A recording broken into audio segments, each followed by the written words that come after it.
गर्दन झुका के बैठना, सफेद कपड़े पहनना, काले कपड़े पहनना, टोपी पहनना, मामा बांधना, दाढ़ी की तराश खराश, शेरवानियां पहनना, ये किसी को मुत्तकी नहीं बनाती। मिंबर पे बैठ के वलियों जैसी बात करना, ये किसी को मुत्तकी नहीं बनाती। हुजूर अलैहिस्सलाम ने फरमाया अत्तक़वा हाँ होना, तकवा यहाँ है। अगर नमाज पढ़ने से तेरा दिल नहीं बदलता तो बता कि हमारी इबादतों का असर क्या है। ना इबादत का असर चेहरे पर, न इबादत का असर दिल पर। जो नेकी नहीं कर रहे हैं वो बिगड़े हुए हैं, उनके दिल सख्त हैं, वो तो है ही जहन्नम का ईंधन। जो नेकियां कर रहे हैं उन पर भी नेकी का असर नहीं। लेकिन एक बात पर हमेशा गौर करना, तवज्जो करना, एक बात पर हमेशा गौर करना कि अल्लाह अकबर, जितनी नई फिल्में आती है, कोई भी नई फिल्म रमजान शरीफ के अंदर नहीं आती है। या तो रमजान शरीफ से पहले आती है या तो रमजान शरीफ के बाद आती है। आप हमेशा गौर करना, कोई भी नई फिल्म आपको कभी रमजान शरीफ में, हिंदुस्तान की बात कर रहा हूं, जहां मुसलमान लोगों के कहने के मुताबिक सिर्फ 25 करोड़ मुसलमान है। आप मुझे बताएं, दुनिया दूसरी कौमें हमसे 4 गुना ज्यादा, यानी दूसरी कौमें 100 करोड़ है। और आपसे पूछता हूं, रमजान शरीफ में नई फिल्म क्यों नहीं आती हिंदुस्तान में? रमजान शरीफ से पहले ही क्यों आती है? रमजान शरीफ के बाद ही क्यों आती है?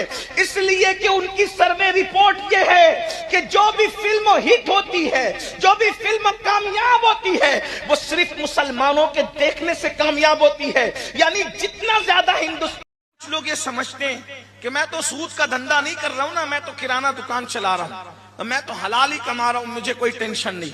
मेरे भाई, अगर झूठ बोलकर कमा रहा है तो सूद का धंधा करने वाला भी हराम कमा रहा है और झूठ बोल के कमाने वाला भी हराम कमा रहा है। हाँ, अगर तुम फटी नोट किसी को धोखे से दे रहे हो तो ये भी हराम है।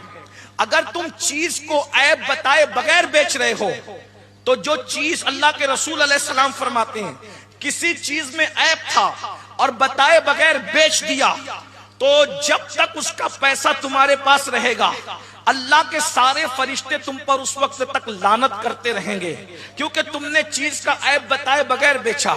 इमाम आजम अबू हनीफा बहुत बड़े कपड़े के ताजिर थे, आप कपड़े की तिजारत करते थे। आप नमाज के लिए गए, आपका जो नौकर था उसने एक थान बेच दिया। इत्तेफाक से वो थान, उसमें ऐब था और पूरे गले में उसकी रकम डाल दी। आने के बाद उसने कहा हुजूर पूरा थान बिक गया। आपने फरमाया कौन सा? कहा वो फुला। कहा उसमें तो ऐब था, तूने बताया नहीं। कहा हज़रत मुझे नहीं मालूम था। कहा रकम? कहा गले में डाल दी। कहा गले में किधर? कहा पूरी रकम गले में मिल गई। फरमाया सुबह से लेके अब तक जितना बिक्री हुआ है सब ले जाकर गरीबों में तकसीम कर दो, क्योंकि हराम माल जो मेरे गले में आ गया है और हलाल में मिक्स हो गया है, मैं अपने घर ले जाकर अपने बच्चों को खिलाना नहीं चाहता। आप अंदाजा फरमाएं।